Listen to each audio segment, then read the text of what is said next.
ശ്യാമേ, കോൺഗ്രസ്സിൽ നേതാക്കന്മാരെ തട്ടിയും മുട്ടിയും നമുക്ക് മുന്നോട്ട് പോകാൻ പറ്റില്ല. ഒരുപാട് നേതാക്കന്മാരുണ്ട്. അപ്പോഴാണ് ഈ സന്ദീപ് വാര്യർ നേരെ ചെന്ന് കോൺഗ്രസ്സിൽ കൈയൊടുക്കുന്നു, BJP RSകാരും വരുന്നു എന്ന് പറയുന്നു. ഇതെന്തെങ്കിലും നടക്കുന്ന കാര്യമാണോ സന്ദീപ് ഇങ്ങനെ പറയുന്നത്? അദ്ദേഹം വലിയ നേതാവാണെന്നാണ് പറയുന്നത്. അതെ, പ്രഭാരിയായിരുന്നു തൃശ്ശൂർ ജില്ലയുടെ. ഇത്രയൊക്കെ വലിയ സംസ്ഥാന സമിതി അംഗം BJP പോയിട്ട് ഒരു മനുഷ്യനെങ്കിലും പോയാൽ കൂടെ, BJP-യുടെയോ RSSന്റെയോ പ്രവർത്തകർ ആരെങ്കിലും ഒരാളെങ്കിലും കൂടെ പോയെങ്കിൽ ആ ആള് മുന്നിൽ വന്ന് നിന്ന് ഏതെങ്കിലും ഒരു ചാനലിന്റെ മുന്നിൽ വന്ന് നിന്ന് പറയും, ഞാൻ ഈ കാണിച്ച ഈ സന്ദീപ് വാര്യർ തുറന്നിട്ട വഴിയിൽ കൂടി ഞാനിതാ ത്രിവർണ്ണ പതാക പിടിച്ചു എന്ന് BJP-യുടെയോ RSSന്റെയോ പ്രധാനപ്പെട്ടല്ല ആത്മാർത്ഥതയോടുകൂടി പ്രവർത്തിക്കുന്ന ഏതെങ്കിലും ഒരു പ്രവർത്തകൻ പറയുകയാണെങ്കിൽ നമുക്ക് സമ്മതിച്ചു കൊടുക്കാം. ഇവിടെ പത്തനംതിട്ടയിൽ ഒരു ശരൺ ചന്ദ്രൻ പോയി, ഇഡലി കാപ്പാ കേസ് പ്രതിയാ ഇഡലി. അവൻ ഇഡലി എന്നാണ് വിളിക്കാറുള്ളത്. അവൻ യുവമോർച്ചയിലൊക്കെ നിന്ന ഒരു പയ്യനാണ്. ഇവൻ CPM-ൽ പോയി, അവന്റെ കൂടെ പോയി 36 പേര്. സാധാരണ ഒരു അവന്റെ കൂടെ 36 പിള്ളേര് CPM-ൽ പോയി. ഈ വലിയ തെങ്ങിന്റെ കൂടെ ആരും പോയി. ഇതിലും വലിയൊരു ഗതികെട്ടതായ നേതാവിനെ എന്റെ ലൈഫിൽ ഞാൻ കണ്ടിട്ടില്ല കേട്ടോ. പുള്ളി പറഞ്ഞറിയോ, പാലക്കാടിൽ നിന്ന് 6 കൗൺസിലർമാർ അദ്ദേഹത്തിനോടൊപ്പം ഉണ്ടാവും എന്നുള്ള ഒരു പ്രസ്താവനയൊക്കെ ആദ്യം ഇറക്കിയിട്ടാണ് പുള്ളി അങ്ങോട്ട് ചാടിയത്. പക്ഷേ പിറ്റേ ദിവസം കണ്ടതെന്താ, C. കൃഷ്ണകുമാറിനൊപ്പം ബാക്കി കൗൺസിലേഴ്സ് എല്ലാം ഒരുമിച്ച് നിന്നിട്ട് ഒരു പ്രകടനമായിരുന്നു. ഇദ്ദേഹം ഒന്നും അല്ലാന്നേ. ആദ്യം ഇവിടുത്തെ പ്രവർത്തകർ ഇവിടെ കിടന്ന് ഇപ്പോഴും ആർക്കെങ്കിലും ഇദ്ദേഹത്തിന്റെ തനി സ്വരൂപം മനസ്സിലാകാതിരിക്കുന്ന ഏതെങ്കിലും BJP-യുടെയോ RSSന്റെ പ്രവർത്തകരെ ഞാൻ പറയില്ല, അവർക്ക് ഇതിനൊന്നും രാഷ്ട്രീയത്തിലൊന്നും വലിയ ഇൻട്രസ്റ്റ്, താല്പര്യം അവർക്ക് രാഷ്ട്രീയ നേതൃസ്ഥാനത്ത് വരാനൊന്നും അവർക്ക് താല്പര്യവും പ്രത്യേകിച്ച് അതൊന്നുമില്ല. അവർക്ക് അവരുടേതായിട്ടുള്ള ഒരുപാട് കർമ്മങ്ങൾ ചെയ്യാനുള്ള ആളുകളാണ്. ഈ BJP-യുടെ ഏതെങ്കിലും പ്രവർത്തകൻ ഇത് ആലോചിച്ച് ദുഃഖിക്കുന്നുണ്ടെങ്കിൽ ആ പ്രവർത്തകനോട് ഞാൻ പറഞ്ഞു കൊടുക്കുന്നു, നിങ്ങൾ ഇതുവരെ ഇദ്ദേഹത്തിന്റെ തനിനിറം മനസ്സിലാക്കാത്തത് കൊണ്ടാണ്. 2019 ഈ മനുഷ്യൻ തലപൊക്കുന്നത്. എനിക്ക് നന്നായിട്ട് അറിയാം. ഞാൻ ആ ഫീൽഡിൽ വളരെ ലൈവായി നിൽക്കുന്ന സമയമാണത്. 2019 ആധാറുമായി ബന്ധപ്പെട്ട ഒരു വിഷയം, ഒരു വിധിയുമായി ബന്ധപ്പെട്ട കാര്യങ്ങൾ വന്നു. അതിൽ ഇദ്ദേഹം വന്നിരുന്ന് സംസാരിച്ചു. കാലങ്ങളായി അതിനെ ഫോളോ ചെയ്യുന്ന ഏത് മനുഷ്യനും നമ്മുടെ ഈ നാക്കുണ്ടല്ലോ, അത് പല രീതിയിൽ നമുക്ക് വാക്കുകളെ പല രീതിയിൽ ഉപയോഗിക്കാം. ചിലർക്ക് ഞാൻ പറയാറില്ലേ, നന്നായി പഠിച്ച് നല്ല വിവരമുള്ള ആളുകൾക്ക് ചിലപ്പോൾ സംസാരിക്കാനുള്ള കഴിവുണ്ടായിരിക്കില്ല. അതേസമയം ഒരു കാര്യങ്ങളും അറിയാതെ എന്നാൽ അത്യാവശ്യ വിവരങ്ങൾ മാത്രം പഠിച്ചെടുത്ത് അതിനെ ഒരു 100% പെർഫെക്ഷനോടുകൂടി അവതരിപ്പിക്കാനും പറ്റും. ആ ഒരു ഇനത്തിൽപ്പെട്ട ആളാണ് സന്ദീപ് വാര്യർ. അത്യാവശ്യ കാര്യങ്ങൾ മാത്രം പഠിച്ചു വെച്ചുകൊണ്ട് ബാക്കി എന്ത് ചെയ്യും, നമ്മൾ ഒരു ബസ് എടുക്കുന്നു, ഒരു പോയിന്റിൽ നിന്ന് എടുക്കുന്നു, ആ ബസ്സിൽ കുറച്ച് പേരെ ആദ്യം ഉണ്ടാവുള്ളൂ. പിന്നീട് പോകെ എന്ത് ചെയ്യും, അതിൽ ആൾക്കൂട്ടം ഇങ്ങനെ കയറിക്കൊണ്ടേയിരിക്കും. നല്ല തിരക്കുള്ള റൂട്ടാണെങ്കിൽ ആൾക്കൂട്ടം ഇങ്ങനെ കയറിക്കൊണ്ടേയിരിക്കും.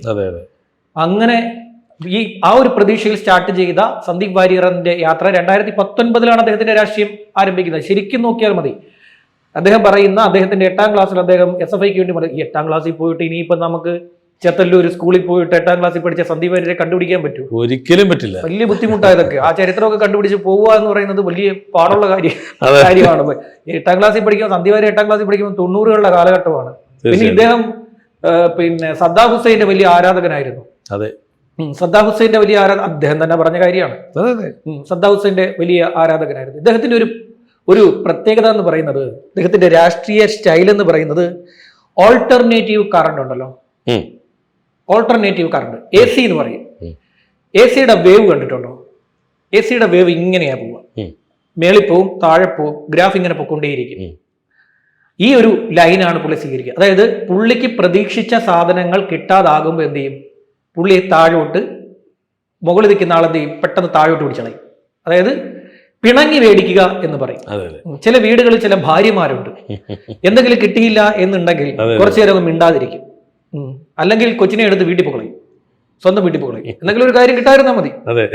അവർ ആശിച്ച കാര്യം കിട്ടാതിരുന്നു കഴിഞ്ഞാൽ ഇത് ഭാവിയിലുള്ള ജീവിതമാണെന്നോ അല്ലെങ്കിൽ ഇത് തൻ്റെ കുടുംബമാണെന്നോ ഇത് തൻ്റെ ഫാമിലിയാണ്, തൻ്റെ ഫാമിലിയിലെ സന്തോഷം നിലനിർത്താൻ താനിവിടെ ഉണ്ടെങ്കിൽ മാത്രമേ നടക്കൂ എന്ന് ചിന്തയില്ലാത്ത ചില ഭാര്യമാർ കുഞ്ഞിനെ എടുത്താൽ കുഞ്ഞിനെ എടുക്കാതെ, കുഞ്ഞില്ലെങ്കിൽ കുഞ്ഞില്ലാതെ തന്നെ വീട്ടിപ്പൊക്കളെന്ന ഭാര്യമാരുണ്ട്, ചിലപ്പോൾ ഉണ്ടായിരിക്കുന്ന ഭാര്യമാരുണ്ട്. ഈ പിണങ്ങി നേടുക എന്ന് പറയുന്ന ഒരു രീതിയുടെ ഉത്തമ ഉദാഹരണമാണ് ഇദ്ദേഹത്തിന്റെ പിണക്കം ഒരുപാട് തവണ അവർ സഹിച്ചു. തീർച്ചയായും BJP ഒരുപാട് തവണ ഇദ്ദേഹത്തിന്റെ പിണക്കം ഇദ്ദേഹത്തിന്റെ പിണക്ക്, ഇദ്ദേഹത്തെ സന്തോഷിപ്പിക്കുക, എല്ലായിടത്തും എന്താ പറയാ പിണങ്ങി മേടിക്കുക. നമ്മുടെ ഒരു രാജശേഖരൻ അറിയാവുന്ന കാര്യമാണല്ലോ, ചാനലിൽ വന്നാൽ പോലും അദ്ദേഹത്തിന്റെ പേര് ഓരോ സമയത്തും എഴുതി കാണിച്ചില്ല എന്നുണ്ടെങ്കിൽ ഇടയ്ക്കിടയ്ക്ക് അദ്ദേഹത്തിന്റെ പേര് എഴുതി കാണിക്കുന്നില്ല. ഇത് ചിലപ്പോൾ അവിടെ സ്വിച്ച് ചെയ്യാനിരിക്കുന്ന പിന്നെ ജൂനിയർ ജേർണലിസ്റ്റുകളാണല്ലോ ഇരിക്കുന്നത്, ചിലപ്പോൾ കുട്ടികൾ ശ്രദ്ധിച്ചിട്ടുണ്ടാവില്ല, ചിലപ്പോൾ ഒരു അക്ഷരം തെറ്റി പോകും. അതിന് പോലും വഴക്കുണ്ടാക്കുന്ന എന്താ പറയാ, എനിക്ക് വേണ്ടത്ര പരിഗണന തന്നില്ല, എന്നെ വേണ്ടത്ര ബൂസ്റ്റ് ചെയ്തില്ല. ജനറേറ്റീവിൽ വിളിച്ച് പറഞ്ഞതാ ചീഫ് എഡിറ്റർ അടുത്ത്, എന്നെ വേണ്ട രീതിയിൽ ഈ വാർത്തയിൽ എന്നെ ബൂസ്റ്റ് ചെയ്തില്ല എന്ന് പറഞ്ഞു. ഇത്തിരി കലക്കി കൊടുക്കണമെന്ന് മേടിച്ച് വെച്ചേക്കണം. 5 രൂപയുള്ള ഈ സാധനത്തിന് ചായ കട ബൂസ്റ്റിന് മേടിച്ചിട്ട് കലക്കി കൊടുക്കണം, കുടിക്കട്ടെ അങ്ങോട്ട്. അല്ലാതെ ഇതൊക്കെ എന്തൊക്കെയാ വെച്ചിട്ടാ പറയാം. ഇതെന്ന് വെച്ച് കഴിഞ്ഞാല് എങ്ങനെയെങ്കിലും ഒക്കെ അള്ളിപ്പിടിച്ച് ടോപ്പിലേക്ക് എത്താൻ ശ്രമിക്കുന്ന ഒരു വ്യക്തി, അതായത് വളഞ്ഞ വഴി ഒരു മരം നിൽക്കുന്നെന്ന് വെച്ചു, ഒരു കോമ്പൗണ്ടിനുള്ളിൽ നിൽക്കുന്ന മരം, ആ കോമ്പൗണ്ടിന്റെ ശരിയായിട്ടുള്ള ഗേറ്റിൽ കൂടി കടന്നു വന്ന് ആ മരത്തിലെ മാമ്പഴം പറിക്കാൻ ശ്രമിക്കാതെ കോമ്പൗണ്ടിന്റെ മതിലിൽ കൂടി ചാടിക്കടന്നു വന്ന് മരത്തിൽ കയറാൻ ശ്രമിക്കുന്ന ഒരു കുസൃതിക്കാരനായ, ഒരു കുസൃതി നിറഞ്ഞ ചെറുക്കൻ. അത്രേ ഉള്ളൂ. അല്ലാണ്ട് ഇതിന് പക്വതയോ കാര്യങ്ങളോ ഉണ്ടെന്നൊന്നും എനിക്ക് തോന്നുന്നില്ല. പക്വതയുള്ള ഒരു രാഷ്ട്രീയക്കാരൻ പെരുമാറുന്ന രീതിയിലാണോ ഇപ്പൊ കാണിച്ചുകൊണ്ടിരിക്കുന്നത്? ഇതൊക്കെ ഒരു മൂടുപടമായിരുന്നു. ഇത് മൂടുപടം, അതായത് ഇത് ഇങ്ങനെ എന്താ പറയാ, ആരൊക്കെയോ തള്ളി മറിച്ച് വളർത്തി ഇങ്ങനെ. ചെത്തല്ലൂരിൽ നിന്ന് എത്ര പിള്ളേര് പോയി, സ്വന്തം കൂടെ നടന്ന ഒരൊറ്റ വ്യക്തി പോലും ഇപ്പൊ വിളിക്കുന്നില്ല. പാലക്കാട്ടെ ചില ഗ്രാമങ്ങളിലെ പിള്ളേരുടെ ബൈറ്റുകൾ ഞാൻ കേട്ടു. കിട്ടിയ അടിക്കുമെന്ന് പറഞ്ഞു. ശ്രീനിയേട്ടന്റെ കഥ സന്ദീപ് വാര്യർ പറഞ്ഞു കഴിഞ്ഞാൽ സന്ദീപ് വാര്യരെ അടിക്കുമെന്നാണ് പിള്ളേര് പറയുന്നത്. അത് സംഭവിക്കും. അത് ശ്രീനിവാസന്റെ കഥയൊക്കെ പറഞ്ഞിട്ട് വോട്ട് പിടിക്കാനും രാഷ്ട്രീയം വളർത്താനും ശ്രമിച്ചു കഴിഞ്ഞാൽ ശ്രീനിവാസൻ എവിടെ കിടക്കുന്നു, സന്ദീപ് വാര്യർ എവിടെ നിൽക്കുന്നു? ശ്രീനിവാസൻ അവരുടെ പ്രസ്ഥാനത്തിന് വേണ്ടി ജീവൻ കളഞ്ഞ അദ്ദേഹത്തിന്റെ മകൾ അദ്ദേഹത്തിന്റെ ബോഡി കൊണ്ടുവന്ന സമയത്ത് അവിടെ നിന്ന് ഭാരത് മാതാ കി ജയ് എന്ന് വിളിച്ചൊരു പെൺകുട്ടി അവിടെ ഉണ്ട്. തീർച്ചയായിട്ടും ആ കുട്ടിയടക്കം ഇവിടുത്തെ ഒരുപാട് ആളുകൾ ഈ പറയുന്ന, നിങ്ങൾ എവിടെയോ നിൽക്കുന്നതോ എവിടെ നിന്നോട്ടെ, ഇദ്ദേഹം എന്താ CPM പോവാഞ്ഞ്? CPM പോയി കഴിഞ്ഞാൽ CPM അവിടെ തീർത്ത ബലിദാനികളുടെ കഥകൾ മുഴുവൻ കണ്ണൂരിൽ നിന്ന് പിള്ളേര് വരും ഇദ്ദേഹത്തെ തേടി. കണ്ണൂരിൽ നിന്നുള്ള പിള്ളേര്, കണ്ണൂര്, കാസർഗോഡ്, ഇവിടെയൊക്കെ ഒരുപാട് തീർത്തിട്ടുണ്ട് CPM ഇവരെ. ആ കണക്ക് തീർത്തിട്ട് അവരുടെ ഈ പറയുന്ന ഇവരുടെ മണ്ണി ചവിട്ടിന്ന് ഇത്രയും വളർന്നൊരു ആള് അവരെ വെല്ലുവിളിക്കാൻ നിന്ന് കഴിഞ്ഞാൽ പിന്നെ അവർ കേൾക്കൂ? ഒരിക്കലും അവർ കേൾക്കില്ലല്ലോ. ഇവിടെ ഇത്രയും കാലവും ഇതൊക്കെ ചെയ്തു വെച്ച ഒരാളെ കൊണ്ടുപോകും. ആ ഇഡലി കാണിച്ചൊരു ഇഡലിയുടെ കൂടെ 36 പേര് പോയി, 10 പേര് പോയി. സന്ദീപ് വാര്യർ ഇത്ര മറ്റേ ഷാജി പാപ്പൻ ഇങ്ങനെ കിടക്കുന്ന ഒരു കിടപ്പുണ്ടല്ലോ, അതെ, ഇനി തിരിയിട്ട് നിലവിളക്കായി കത്തിച്ച് മുറ്റത്ത് വെക്കാം, അതെ, അല്ല തിന്നെ ഉമ്മറപ്പടിയിൽ വെക്കാം സന്ധ്യ സമയത്ത്. അതല്ലാണ്ട് ഷാജി പാപ്പനെ കുറിച്ച് പറയുന്ന പോലെ ഒരാളെ കൊണ്ടുപോകും മനുഷ്യ, നിങ്ങൾ ഒരാളെ ആരും പോയില്ല, ഒരാൾ പോലും പോയില്ല. ഇന്നലെ സോഷ്യൽ മീഡിയയിൽ ഒരു ഓഡിയോ ക്ലിപ്പ്, അത് ഒരു ശബ്ദ സന്ദേശമാണ്. BJP വാട്സപ്പ് ഗ്രൂപ്പുകളിലാണ് അത് കൂടുതലായിട്ട് ഓടിയത്. അതില് പറയുന്നു, സന്ദീപ് വാര്യർ ഒരു പഞ്ചസാര കുട്ടനാണ്. പലയിടത്തും പിടിച്ച് കെട്ടി വെച്ചിട്ടുണ്ട്. ഇതായിരിക്കുമോ സുരേന്ദ്രൻ ഒളിപ്പിച്ചു വെച്ച ആ ഒരു നാറ്റ കേസ്, അല്ലെങ്കിൽ പേഴ്സണൽ ലൈഫ് ഉണ്ടെന്ന് പറഞ്ഞ് അതൊക്കെ പോട്ടെ. അപ്പം അങ്ങനെ ഒരു പഞ്ചാര കുട്ടനായിട്ട് നിന്നുകൊണ്ട് ഈ ഒരു വലിയ പ്രസ്ഥാനത്തെ അളക്കുന്നത് ശരിയാണോ? ഇതിനെ അളക്കുന്നതല്ല. ഇത് ഇനിയുള്ള കാലം ഇതുവരെ കളിക്കളമായിരുന്നു. ഈ കുഴികാൽ വെട്ടും, തിരിഞ്ഞു നിൽക്കുമ്പം കുത്തുക, ചവിട്ടുക, പുറകിൽ നിന്ന് തള്ളിയിടുക, ഇതൊക്കെയുള്ള പരിപാടികളായിരുന്നു രാഷ്ട്രീയത്തിൽ. കേരളത്തിൽ മാത്രമല്ല, ഇന്ത്യൻ രാഷ്ട്രീയത്തിൽ പൊതുവെ ഉണ്ടായിരുന്നത് ഈ കുഴികാൽ വെട്ടും, ഇങ്ങനെയുള്ള പഴത്തൊലിയിട്ട് മറച്ചു വീഴ്ത്തൽക്കുകയെന്ന് ഇതൊക്കെയാണ് നടന്നുകൊണ്ടിരുന്നത്. ഇനി എന്ന് പറഞ്ഞു കഴിഞ്ഞാൽ ഇപ്പൊ പ്രബുദ്ധരായിട്ടുള്ള ഒരു യുവാക്കളുടെയും യുവതികളുടെയും ഒരു വലിയ നിര ഈ കേരളത്തിൽ വളർന്നിട്ടുണ്ട്. അവർക്ക് മുന്നിൽ നിങ്ങളുടെ ഈ അഭ്യാസം നടക്കില്ല. അത് നിങ്ങൾ ആദ്യം മനസ്സിലാക്കിയിരിക്കണം. നിങ്ങൾ എന്ത് നാടകം കളിച്ചാലും 80കളും 90കളും 2000 വരെ കടന്നുപോയി, 2010 കടന്നുപോയി, ഇതിപ്പോൾ 2020കളിലാണ് നിൽക്കുന്നത്. ഈ കാലഘട്ടത്തിലെ യുവാക്കൾ മാത്രമല്ല, പ്രായമുള്ളവർ തന്നെ, അവരും ഡിജിറ്റൽ യുഗമാണിത്. ഇതിൽ നിങ്ങളുടെ ഓരോ ചലനങ്ങളും ഇവർ കാണുന്നുണ്ട്, ശ്രദ്ധിക്കുന്നുണ്ട്, നിങ്ങളെ അറിയുന്നുണ്ട്. നിങ്ങൾ എത്ര കപട മുഖം മൂടി അണിഞ്ഞ് നിങ്ങളുടെ പാർട്ടിയുടെ പത്രത്തിലോ അല്ലെങ്കിൽ നിങ്ങളുടെ പാർട്ടിയുടെ ചാനലിലോ ഒക്കെ ഇരുന്നിട്ട് എന്ത് തട്ടിവിട്ടാലും അതിന്റെ എന്തും പ്രീവിയസ് ഹിസ്റ്ററി എന്ന് പറയുന്ന ഒരു സാധനമുണ്ട്. എന്തിന് ഗൂഗിൾ തന്നെ ഇത് എടുത്തിട്ട് കൊടുക്കും. അതെ, തീർച്ചയായിട്ടും. സന്ദീപ് വാര്യരുടെ ഒരു വീഡിയോ സന്ദീപ് വാര്യര് BJP നേതാക്കളെ ആക്ഷേപിക്കുന്ന വീഡിയോ പ്ലേ ചെയ്ത് യൂട്യൂബിൽ നിങ്ങൾ പ്ലേ ചെയ്ത് നോക്കൂ. പ്ലേ ചെയ്ത് കഴിയുമ്പോൾ യൂട്യൂബിൽ ഇടുന്ന അടുത്ത വീഡിയോ സന്ദീപ് വാര്യര് രാഹുൽ ഗാന്ധിയെ തെറി പറയുന്ന വീഡിയോയാണ്. ഡിജിറ്റൽ യുഗമാണ്. അതായത് ഒരേ മനുഷ്യന്റെ 2 മുഖങ്ങൾ നിമിഷ നേരം കൊണ്ട് അറിയാൻ പറ്റും, കാണിച്ചു തരികയാണ്. ഡിജിറ്റൽ യുഗമാണ്. നിങ്ങൾ പ്ലേ ചെയ്ത് നോക്കി കഴിഞ്ഞാൽ അടുത്ത സാധനം പോകുന്ന യൂട്യൂബ് കൊണ്ടു കൊടുക്കുന്ന അടുത്ത ഇതാണ്. യൂട്യൂബ് വരെ പണി കൊടുക്കുന്നു. ഇത്രയും ഗതികെട്ട ഒരു രാഷ്ട്രീയ നേതാവ് കേരളത്തിൽ ഇതുവരെ ഉണ്ടായിട്ടില്ല. അതുപോലെ തന്നെയാണ് ഈ കാന്തപുരത്തിനെ കാണാൻ പോയതും ഈ തങ്ങളെ കാണാൻ പോയതൊക്കെ. അടുത്ത ദിവസം പുള്ളി ഒരു ഫേസ്ബുക്കില് അത് ഒരു കുറിപ്പിട്ടിരുന്നു, കശ്മീരികളെ. അത് ഭയങ്കര വിവാദമായി. ഈ അടുത്ത നിമിഷത്തിൽ പുള്ളി അത് അങ്ങനെ പറഞ്ഞിട്ടില്ല, അത് അന്വേഷണത്തിൽ തെളിഞ്ഞിട്ടില്ല. എന്നാൽ ശങ്കുട്ടി ദാസ് അത് പൊളിച്ചടുക്കി ഒരു ചർച്ചയിൽ നിന്ന് പറഞ്ഞതാ. ഇങ്ങനെ നമ്മൾ പറയുന്ന പല കാര്യങ്ങളും ഇവിടെ നിലനിൽക്കുകയാണ് എന്നൊരു ബോധമില്ലാത്ത ആളാണ്. അല്ല, അദ്ദേഹം വിചാരിച്ചിരിക്കുന്നത്, അദ്ദേഹം പറയുന്നതൊക്കെ ഈ പറയുന്ന ഇതിന്റെ ഒരു പ്രധാനപ്പെട്ട കാരണം എന്ന് പറയുന്നത് ഇദ്ദേഹത്തിന് ഒരു ആൾക്കൂട്ടം എപ്പോഴും വേണം. ആ ആൾക്കൂട്ടം ഇപ്പോഴുണ്ടായിരിക്കുന്ന ഈ ആൾക്കൂട്ടം താൽക്കാലികമാണ് എന്ന ബോധ്യം ഇയാൾക്കില്ല, ഇദ്ദേഹത്തിനില്ല. ക്ഷമിക്കണം, ഇയാളെന്ന് പറഞ്ഞു, ഇദ്ദേഹത്തിനില്ല. ഈ ആൾക്കൂട്ടം താൽക്കാലികമാണ്. ഒരു തെരഞ്ഞെടുപ്പ്, എല്ലാ തെരഞ്ഞെടുപ്പും ഈ പറയുന്ന കളം മാറ്റാനുള്ള ഒരു സമയമായി ഇപ്പൊ മാറിയിട്ടുണ്ട്. ഓരോ നേതാക്കൾക്ക് ചാടിപ്പോകാനുള്ള ഒരു സമയമാണ് ഈ തെരഞ്ഞെടുപ്പ്. ഈ തെരഞ്ഞെടുപ്പ് സമയത്ത് ചാടിപ്പോയി കഴിഞ്ഞാൽ നല്ല കൈമണി കിട്ടും. അതായത് തെരഞ്ഞെടുപ്പ് സമയത്ത് പല ഭാഗത്ത് നിന്ന് ഫണ്ട് വരും. ഇപ്പോ ഇവർക്ക് ഇന്ത്യ മുന്നണിക്ക് നല്ല ഫണ്ടുണ്ട്. പണ്ടത്തെ എച്ചിക്കണക്കല്ല ഇപ്പം കോൺഗ്രസിന്റെ അവസ്ഥ. പണ്ട് ഈ മോദി സർക്കാർ, 2ാം മോദി സർക്കാർ അധികാരത്തിൽ വരുന്ന സമയത്ത് കറണ്ട് ബില്ല് അടയ്ക്കാൻ പോലും പൈസ ഇല്ലാതെ ഉത്തർപ്രദേശിലെയും മധ്യപ്രദേശിലെയും ഒക്കെ പല കോൺഗ്രസ് കമ്മിറ്റി ഓഫീസുകളുടെ കറണ്ട് അവിടെ കട്ട് ചെയ്ത് കളഞ്ഞു അവരുടെ ഓഫീസുകളുടെ, പിന്നെ ഇത്തരത്തിലുള്ള ഓഫീസുകൾ, കോൺഗ്രസ് ഓഫീസുകളുടെ ഇതെല്ലാം കട്ട് ചെയ്ത് കളഞ്ഞിട്ടുണ്ട്. അവർക്ക് ഇപ്പോൾ വലിയ സാമ്പത്തികമുണ്ട്. അവർ ഇനി അധികാരത്തിൽ, അടുത്തത് ഇന്ത്യ മുന്നണിയാണ് അധികാരത്തിൽ വരാൻ പോകുന്നത് എന്ന 3ാം മോദി സർക്കാർ വരുന്നതിന് തൊട്ടു മുമ്പുള്ള തെരഞ്ഞെടുപ്പിലെ 404 സീറ്റ് നടക്കില്ല എന്ന കഥ പുറത്തു വന്നപ്പോൾ തന്നെ, അതായത് അമേരിക്കൻ ഏജൻസീസ് ആണല്ലോ ഇത് സർവേ നടത്തിയിട്ട് ഇത് നടക്കില്ല, അധികാരത്തിൽ വരാൻ പോകുന്നത് ഇന്ത്യ മുന്നണിയാണെന്ന് അറിഞ്ഞപ്പോൾ തന്നെ ഇവർക്ക് വ്യാപകമായ ഫണ്ട് കിട്ടിയിട്ടുണ്ട്. പിന്നെ തുടർന്നുള്ള ഇവരുടെ ഇപ്പോഴത്തുള്ള ഈ ഐക്യം, ഇവരുടെ ഐക്യം എങ്ങനെ ഉണ്ടായിരിക്കുന്നത്? ഈ പണത്തിലാണ്. അതിൽ കുറച്ച് ഇവിടെയും വന്നിട്ടുണ്ട്. അതിൽ നിന്ന് കുറച്ച് ഈ ചാടിപ്പോകുന്നവർക്കൊക്കെ കിട്ടുന്നുണ്ട്. പൈസ കിട്ടിയാൽ എന്താ കഴിക്കുമെന്ന് ചിന്തിക്കുന്നവർക്കൊക്കെ, ഇങ്ങനെയൊക്കെയുള്ള ചിന്തിക്കുന്നവർക്ക് പൈസ കിട്ടിയാൽ കഴിക്കുമെന്ന് ചിന്തിക്കുന്നതിന് വല്ല ബുദ്ധിമുട്ടുണ്ട്? ഒരു ബുദ്ധിമുട്ടുമില്ല. അത് ഇദ്ദേഹം പറഞ്ഞൊരു കാര്യം എന്തറിയാമോ? ഇദ്ദേഹം വയനാട്ടിൽ രാഹുൽ ഗാന്ധി MP ആയ ശേഷം കഴിഞ്ഞ 5 വർഷം രാഹുൽ ഗാന്ധി വയനാട് സന്ദർശിച്ചത് 9 തവണയാണ്. അതിനേക്കാൾ കൂടുതൽ സമയം രാഹുൽ ഗാന്ധി പട്ടായയിൽ. അങ്ങനെയാണെങ്കിൽ എന്തുകൊണ്ട് രാഹുൽ ഗാന്ധി തായ്ലൻഡിൽ മത്സരിക്കുന്നില്ല എന്ന ചോദ്യമാണ് ഇദ്ദേഹം ചോദിച്ചത്. സന്ദീപ് വാര്യർ ചോദിച്ച ആളാണ് സ്നേഹത്തിന്റെ കടയും തേടി അവിടെ പോയി നിൽക്കുന്നത്. ഇത്ര ഉടായ്പകളൊക്കെ ഇവിടുത്തെ പിള്ളേർക്ക് നടക്കില്ല സന്ദീപേ. കാലം എന്നേ കഴിഞ്ഞു പോയി. കാലം നിങ്ങളെക്കാൾ മുന്നേ സഞ്ചരിക്കുന്നു നിങ്ങൾക്ക് ബോധ്യമുണ്ടാകുന്ന കാലത്ത് നിങ്ങൾക്ക് തിരിച്ചറിവുണ്ടാകും. അതെ, ഈ കോൺഗ്രസിൽ ഞാൻ ആദ്യം പറഞ്ഞ പോലെ ഈ നേതാക്കന്മാരെ തട്ടി നമുക്ക് നടക്കാൻ പറ്റില്ല. അതേ സമയത്താണ് ഇദ്ദേഹത്തിന്റെ കടന്നുവരല് കെ മുരളീധരന്റെ 1-2 പ്രസ്താവന ഉണ്ടായിരുന്നു. ഇപ്പോ അദ്ദേഹം കെ മുരളീധരനുമായിട്ട് കൈകോർക്കുന്നു, മുരളീധരൻ തിരിച്ച് അദ്ദേഹത്തെ കെട്ടിപ്പിടിക്കുന്നു, കാര്യങ്ങളൊക്കെ ചെയ്യുന്നു. ഇനി ഈ സന്ദീപിന്റെ അവസ്ഥ, ഈ ഇലക്ഷൻ കഴിയുമ്പോൾ ഈ ആളും ആരവും ഒന്നും ഉണ്ടാവില്ല. കഴിഞ്ഞാൽ ഈ സന്ദീപിന്റെ അവസ്ഥ എന്തായിരിക്കും? അടുത്ത 2026 വരെ ഇതിങ്ങനെ നീണ്ടുപോകും. അതിൽ തോക്കുന്നതോടുകൂടി PV അൻവറിനെ പോലെ എവിടെയെങ്കിലും പോയിരിക്കാം. PV അൻവർ എന്തൊരോളം ഉണ്ടാക്കി വെച്ചോണ്ടോന്ന്. ഇദ്ദേഹം മറ്റേ ആ സീറ്റിന് വേണ്ടിയിട്ടാണ് നിൽക്കുന്നത്, MLA സീറ്റ്. ഒറ്റപ്പാലം കൊടുക്കും.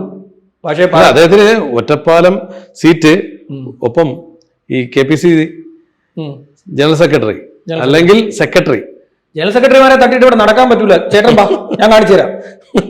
ആ KPCC ഇതാണ് പുള്ളിക്കോട്. പക്ഷെ പുള്ളി ജനറൽ സെക്രട്ടറി വേറെ എന്തോ ആണെന്ന് വിചാരിച്ചാണ്. നമ്മുടെ റിലയൻസിന്റെ വലിയ ഡിജിറ്റൽ ഷോപ്പ് ഉണ്ടല്ലോ, അതിന്റെ തൊട്ടിപ്പുറത്ത് KPCC ഓഫീസ്. അതെ, ഞാൻ കൊണ്ടുപോയി നിങ്ങൾക്ക് അറിയാവുന്നതാണല്ലോ. അവിടെ സെക്രട്ടറിമാർക്ക് ബോർഡൊക്കെ സ്ഥലമില്ല. അതെ, ആകെ 12 മുറിയുള്ള 12 സെക്രട്ടറിമാർ അതിനകത്ത്. ഇനി KPCC പ്രസിഡന്റ് മാത്രം ആകെപ്പാടെ ഒരു പ്രസിഡന്റ് റൂമിൽ 2 കസേരയുണ്ട്. 2 കസേരയുണ്ട്. അത് ഒന്ന് സന്ദീപിന്റെ കസേരയും ഒന്ന് സുധാകരന്റെ സതീശ് അവിടെ പോയിരിക്കും. അതാണ് അങ്ങനെയുള്ളൊരു പാർട്ടിയിൽ ഇദ്ദേഹം. പിന്നെ അതിലൊരു മുറിയുണ്ട് AK ആന്റണിക്ക് പെർമനന്റ് ആയിട്ട്, അത് പൂട്ടിയിട്ടിരിക്കുക. അത് തുറന്നും കൊടുക്കില്ല. തുറന്നും കൊടുക്കത്തില്ല. എ കെ ആന്റണിയുടെ മുറിയ. അപ്പോൾ അങ്ങനെയുള്ളൊരു പാർട്ടി, അങ്ങനെയുള്ള പാർട്ടിയിൽ ഇദ്ദേഹം സീറ്റ് ചോദിക്കുന്നു. കാലങ്ങളായി യൂത്ത് കോൺഗ്രസ് കൊടുക്കും. അവർ പറഞ്ഞ വാഗ്ദാനം അവർ പാലിച്ചു കൊടുക്കും. അതെന്തായാലും അവർ കൊടുക്കും. അത് വാഗ്ദാനമായി തന്നെ നിലനിർത്തത്തില്ല, അത് കൊടുക്കും. സന്ദീപിന് കൊടുക്കാനുള്ളത് അവർ പറഞ്ഞുറപ്പിച്ച് ഈ നിർണായക തെരഞ്ഞെടുപ്പിൽ കൊണ്ടുവന്നത് കൊണ്ട് അവരത് കൊടുക്കും. എന്നിട്ട് അവർ എന്നെ തോപ്പിക്കും. 9 പിന്നെ ചോദിക്കണ്ടല്ലോ, 9, 9:45, 10 മണിയോട് കൂടി തോപ്പിച്ച് കൈ കൊടുക്കും. കാരണം അവിടെ CPM നല്ല ഉറച്ച വോട്ടുണ്ട്. തീർച്ചയായും. പിന്നെ അവിടെ ന്യൂനപക്ഷ വോട്ടുമുണ്ട്. ഈ ന്യൂനപക്ഷത്തിന്റെ ഒരു വലിയ പ്രത്യേകത, അവർ അങ്ങനെയൊന്നും മറക്കില്ല. പണ്ട് പറഞ്ഞതൊന്നും അവർ മറക്കില്ല. അവിടെ VS അച്യുതാനന്ദൻ വർഷങ്ങൾക്ക് മുമ്പ് പറഞ്ഞ കാര്യം അദ്ദേഹത്തിന്റെ 100ാം പിറന്നാളിന്റെ ആഘോഷം നടക്കുമ്പോൾ താഴെ കമന്റായിട്ട് വന്നു. അവരങ്ങനെ പെട്ടെന്നൊന്നും മറക്കില്ല. ആ VS-നോട് അവർ പുറത്തിട്ടില്ല, പിന്നെ ആ സന്ദീപിനോട് അവർ പൊറുക്കാൻ പോകുന്നത്.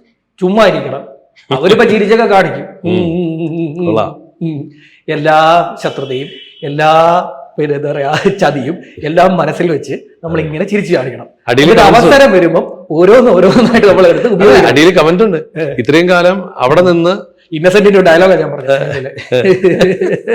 എല്ലാ വഞ്ചനയും എല്ലാ ചതിയും നമ്മളിങ്ങനെ മനസ്സിൽ വെച്ചിരിക്കണം. എന്നിട്ട് അവസരം വരുമ്പോൾ ഓരോന്നായിട്ട് നമ്മൾ എടുത്ത് ഉപയോഗിക്കണം. അതുപോലെ അവരുടെ കാര്യം അവര് നല്ല രീതിയിൽ പണി കൊടുക്കും. ഈ സന്ദീപിന്റെ അവസ്ഥ എന്തായിരിക്കും? 2026 വരെ നീണ്ടുപോകും. അത് കഴിയുമ്പോൾ ഇവിടെ കാണാൻ കുത്തിയിരിക്കുക. ദേവസ്വം ബോർഡ് കൊടുക്കും. UDF കേരളത്തിൽ ഭരണത്തിൽ വരുമോ? ഭരണത്തിൽ വന്നാൽ ദേവസ്വം ബോർഡ് ചെയർമാൻ സ്ഥാനം കിട്ടും. അല്ലെങ്കിൽ പിന്നെ ഇവിടെ കുത്തിയിരിക്കണം. ചുമ്മാ സെക്രട്ടറിന്റെ ഫ്രണ്ടിലൊക്കെ വന്ന് നിൽക്കണോ? സമയം പോകും. ആ ശ്രീത്ത് അവിടെ വെറുതെ ഇരിക്കുമല്ലോ, കമ്പനി കൊടുക്കണം. ആ ശ്രീത്ത് കുറെ കാലമായിട്ട് അവിടെ സമരം ചെയ്യുന്നുണ്ട്. ഇദ്ദേഹം പല ജനകീയ വിഷയത്തിലും ഇടപെട്ടു. അപ്പോ എന്ത് ജനകീയ വിഷയം? അദ്ദേഹം ഇടപെട്ട ജനകീയ വിഷയം പറഞ്ഞാൽ ഞാൻ പറഞ്ഞത് ഏതാ, കോകിലയുടെ കേസ്. അത് പറഞ്ഞപ്പോൾ എന്റെ അടുത്ത് കുറെ എന്റെ ഒരു സുഹൃത്ത് വിളിച്ചു ചോദിച്ചു, നീ എന്താണ് ഇതൊന്നും നേരത്തെ പറയാനിത്? ഞാൻ പറഞ്ഞു, എടാ അദ്ദേഹം അവരുടെ ഭാഗത്ത് ഇരിക്കുന്ന ഒരാളാണ്. അപ്പൊ അദ്ദേഹത്തിന്റെ ഭാഗത്തായിരിക്കില്ലേ കൂടുതൽ ശരി? ഞാനും ചിന്തിച്ചതാണ്, അദ്ദേഹത്തിന്റെ ഭാഗത്തായിരിക്കുമല്ലോ കൂടുതൽ ശരി. അദ്ദേഹം അവരുടെ ഭാഗത്തേക്കുന്നു, അവരുടെ രാഷ്ട്രീയ പാർട്ടിയുടെ ഭാഗമാണ്, അവരുടെ രാഷ്ട്രീയ പാർട്ടിയുടെ നേതാവാണ്, അവർക്ക് വേണ്ടി പ്രവർത്തിക്കുന്നു. അദ്ദേഹം ചെയ്തത് ശരിയായിരിക്കും. എനിക്ക് എന്റെ അറിവല്ല എനിക്ക് അറിയത്തുള്ളൂ, എന്റെ അറിവേ എനിക്ക് അറിയത്തുള്ളൂ. അപ്പൊ അദ്ദേഹം പറയുന്നത് ശരിയായിരിക്കും. സോ ഞാനത് മിണ്ടിയില്ല. ഇദ്ദേഹം അടുത്ത് ഇറങ്ങി ഇത്രയും കളികൾ കളിച്ചപ്പോഴെനിക്ക് മനസ്സിലായത്, എടാ മോനെ എന്നെ പറ്റിച്ചു. സന്ദീപ് സമസ്തയുടെ മുത്തുക്കോയ തങ്ങളെ കാണാൻ പോയി. അപ്പോ സമസ്ത ഒരു സൂര്യ തേജസ്സുള്ള സംഭവമായിരുന്നു, എനിക്കിവിടെ എത്തിയപ്പോഴാണ് അറിയാൻ പറ്റിയത് എന്ന് അദ്ദേഹം പറയുകയുണ്ടായി. ഈ സമസ്തയായിട്ടും ഇസ്ലാമുമായിട്ടൊക്കെ അടുക്കുമ്പോൾ ഇദ്ദേഹത്തിന് കോൺഗ്രസിന് ഇത് എത്രത്തോളം, ഇദ്ദേഹം നേരത്തെ ഇവരെയൊക്കെ തള്ളിപ്പറഞ്ഞ ആൾക്കാരാണ്, വീണ്ടും അടുക്കുമ്പോൾ കോൺഗ്രസിലേക്ക് ഈ ഇസ്ലാമുകൾ കൂടുതൽ ബന്ധം സ്ഥാപിക്കുമോ അതോ അവരെ മാറ്റി നിർത്തുമോ? കോൺഗ്രസിന് വരാൻ പോകുന്നത് എന്തായിരിക്കും? ഈ കോൺഗ്രസിന് അദ്ദേഹം ഒരു എന്താ പറയാ, ഈ വേലിയിലിരുന്ന ഒരു വസ്തു അതെടുത്ത് കഴുത്തിലിട്ട അവസ്ഥയിലാണ് ഇരിക്കുന്നത്. ഇതൊരാൾ പറഞ്ഞപ്പോൾ അദ്ദേഹം കൊണ്ടുപോയി പരാതി കേസ് കൊടുത്തു. ഒരു മനുഷ്യൻ പറഞ്ഞപ്പോൾ ഇത് കൊണ്ടുപോയി അദ്ദേഹം കേസ് കൊടുത്തിട്ടുണ്ട്. പക്ഷെ ഇത് കോൺഗ്രസ് വിചാരിച്ചത് തങ്ങൾക്ക് നേട്ടമുണ്ടാകും എന്ന ധാരണയിലാണ് അവർ ഈ കാര്യങ്ങൾ ചെയ്തത്. ഇപ്പോ കോൺഗ്രസ് ഇവിടുത്തെ ഒരു വലിയ നേതാവിനെ തൂക്കിയെന്ന് വെച്ചു, തൂക്കിയെടുത്ത് അവരെ കൊണ്ടുവന്ന് പറഞ്ഞു, ഇവിടെ നേതാവിന് 50 കോടി കൊടുത്തെന്ന് പറയും. നേതാവിന് ശരിക്കും കൊടുക്കുന്ന 20 കോടിയായിരിക്കും, 30 കോടി അവർ മുക്കും. നല്ല കച്ചവടം വന്നേ. ലാഭം ഗുണം ലാഭം സമം ലാഭം. ഇതാണ് അവിടുത്തെ പല ആൾക്കാരും. ഞാൻ ഒരാളെ ഒന്നുമല്ല പറയുന്നത്, കുറച്ച് ആൾക്കാരെ കുറിച്ച് പറയുന്നത്. ഇതാണ് പരിപാടികൾ അവിടെ നടന്നുകൊണ്ടിരിക്കുന്നത്. സന്ദീപിന് ഇപ്പൊ ഇക്കരെ എത്തിയപ്പോഴാണ് അത് സൂര്യ തേജസ്സായിട്ടൊക്കെ തോന്നിയത്. ഞാനൊരു കാര്യം പറയാം. ഒറ്റപ്പാലത്ത് അദ്ദേഹം മത്സരിക്കുന്നു. കഴിഞ്ഞ പ്രാവശ്യം ഷൊർണൂരാ മത്സരിച്ച്. ഒരു കാര്യം അറിയേണ്ടി വന്നില്ല. ജനങ്ങളുടെ മുമ്പിൽ പോയി കൈകൂപ്പി കാണിച്ച് ചിരിച്ച് കൈ ഷെയ്ക്കാൻ്റെ കൊടുത്താൽ മതി. ഒറ്റപ്പാലത്തൊന്നും മത്സരിച്ച് കാണിക്കും. ചൊളയുണ്ടല്ലോ, ചൊള ഇറങ്ങണം. കാശ് ഉച്ചയ്ക്ക് ബിരിയാണി അടക്കം മേടിച്ചു കൊടുത്താൽ മാത്രമേ 10-20 പ്രവർത്തകർ കൂടെ ഉണ്ടാവുള്ളൂ, ഇറങ്ങത്തുള്ളൂ. യൂത്ത് കോൺഗ്രസിന്റെ പിള്ളേർ ഇറങ്ങണമെങ്കിൽ എത്ര കൊടുക്കണം? ഒരാളായിരിക്കും നേതാവ്, അയാൾക്ക് ഇത്ര രൂപ. 30 പേർ ഇറങ്ങണമെങ്കിൽ ഇത്ര രൂപ. അത് കൊടുത്തില്ലെങ്കിൽ പിറ്റേ ദിവസം പ്രചാരണമല്ല, പരിപാടിയില്ല. കാശിന്റെ കളിയാ, ലക്ഷങ്ങൾ ഇറക്കും. ഇപ്പൊ RSSന് കൊടുക്കാന്ന് പറഞ്ഞ മണ്ണാർക്കാട് കിടക്കുന്ന ഭൂമി ഉണ്ടല്ലോ, അതിന്റെ ഒരു 3 ഇരട്ടി വിൽക്കേണ്ടി വരും കോൺഗ്രസ് മത്സരിക്കും. ആവശ്യമില്ല, RSS മേടിക്കത്തില്ല. RSS മേടിക്കത്തില്ല എന്ന് മനസ്സിലാക്കിയിട്ട് സന്ദീപ് വാര്യർ കൂടെ പറയുന്നത് RSS 1 വർഷം കൂടി ഞാൻ സമയം കൊടുക്കാന്ന്. RSS ഇഷ്ടംപോലെ ഭൂമി ഇവിടെ കിടപ്പുണ്ട്, ഇഷ്ടംപോലെ ഭൂമി ഇവിടെ. ഞങ്ങളുടെ അടുത്ത് ഒരു ഇച്ചിരി പ്രായമുള്ള ഒരു മനുഷ്യൻ ഇതിന് സേവാഭാരതിക്ക് എഴുതി കൊടുത്തു. അദ്ദേഹത്തിന്റെ പ്രായമായപ്പോൾ അദ്ദേഹത്തിന്റെ വസ്തു ഭൂമിയെല്ലാം സേവാഭാരതിക്ക് എഴുതി. അങ്ങനെയുള്ള ഒരുപാട് ജനങ്ങൾ സംഘത്തിലും സംഘ കുടുംബത്തിലും ഉണ്ട്. ഒരു സന്ദീപ് മാറിപ്പോകുന്ന സന്ദീപിന്റെ ഭൂമി വെച്ചിട്ട് വേണ്ട RSS അവിടെയും കളി തന്നെ, അവിടെയും ഉണ്ടായിപ്പ്, അവിടെ ഒരു വേറൊരു ഉണ്ടായിപ്പ് ഇട്ട് വന്നിരിക്കുന്നത്. ഞാനിപ്പോ ഇത് കൊടുക്കാം, അവര് വരൂ, അവര് വരത്തില്ലെന്ന് സന്ദീപിനും അറിയാം. അതുകൊണ്ടാണല്ലോ ഇത്ര ധൈര്യത്തിൽ പറഞ്ഞത്. താങ്കൾ അത് കയ്യിൽ വെക്കും, വിൽക്കാം, ഒറ്റപോലെ ഇലക്ഷന് മത്സരിക്കുമ്പോൾ ഗുണപ്പെടും. ഒരിക്കലും അത് വിൽക്കരുത്. കാര്യം ഈ രാഷ്ട്രീയ ഭാവി എന്തായാലും ഇതോടുകൂടി കഴിയാൻ സാധ്യതയുണ്ട്. അല്ല, ഒറ്റപ്പാലം തെരഞ്ഞെടുപ്പ് വിറ്റില്ലെങ്കിൽ ജപ്തി ചെയ്തുകൊണ്ട് പോകും ബാങ്ക്. എന്തായാലും മണം വെച്ചല്ല പൈസ കിട്ടും. തീർച്ചയായിട്ടും അദ്ദേഹത്തിന് തെരഞ്ഞെടുപ്പിന് കൊടുക്കുന്ന പൈസ എന്തായാലും ഇദ്ദേഹത്തിന്റെ കയ്യിൽ കിട്ടാൻ പോകുന്നില്ല, അത് വേറെ പോകത്തേ ഉള്ളൂ. ഈ കോൺഗ്രസിന്റെ ഇതിനകത്ത് മത്സരിക്കുന്ന നേതാക്കന്മാർക്കൊക്കെ എത്ര രൂപ ഇലക്ഷൻ ഫണ്ട് കൊടുക്കുന്നത് നമുക്ക് കൃത്യമായിട്ട് അറിയാം. എത്ര രൂപ അവർക്ക് ഇവിടെ വരുന്നുണ്ട്, അത് അവരുടെ ഈ പറയുന്ന സ്ഥാനാർത്ഥിയിലേക്ക് എത്ര രൂപ നമുക്ക് കൃത്യമായിട്ട് അറിയാവുന്നതാണ്. അതുകൊണ്ട് സന്ദീപിനോട് നമുക്കൊരു ഉപദേശം തരുന്നു, RSSന് കൊടുക്കേണ്ട, ഭൂമി കയ്യിൽ വെക്കൂ, വിൽക്കണം. താങ്കൾക്ക് ആവശ്യം വരും, താങ്കൾക്ക് അതിന് നല്ല ആവശ്യം വരും, സൂക്ഷിച്ചു വെച്ചോ. തീർച്ചയായിട്ടും.